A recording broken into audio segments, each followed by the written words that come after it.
Hello everyone. तो लो जी आ गया खेसारी लाल यादव जी और सपना चौहान का एक बहुत ही बेहतरीन वीडियो सॉन्ग का फुल टीजर को रिलीज कर दिया गया है और फुल वीडियो सॉन्ग का रिलीज डेट भी आ चुका है।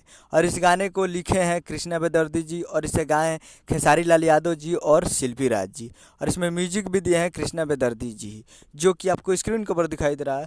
जिस सॉन्ग का टाइटल रखा गया है सेंट के सीसी, जिसका टाइटल है सेंट के सीसी। और ये फुल टीजर को रिलीज कर दिया गया है और इसमें वीडियो में है खेसारी लाल यादव जी और सपना चौहान जी, फिट में है सपना चौहान जी। तो फुल टीजर आ चुका है और फुल वीडियो सॉन्ग रिलीज़ किया जाएगा। वीडियो सॉन्ग रिलीज 19 मई सुबह 6 बजे फुल वीडियो सॉन्ग को रिलीज़ किया जाएगा, यानी कल सुबह में तैयार रहिएगा। 19 मई को सुबह 6 बजे फुल वीडियो सॉन्ग रिलीज़ किया जाएगा और खेसारी लाल यादव जी के चैनल से, Khesari music world Bhojpuri YouTube channel से।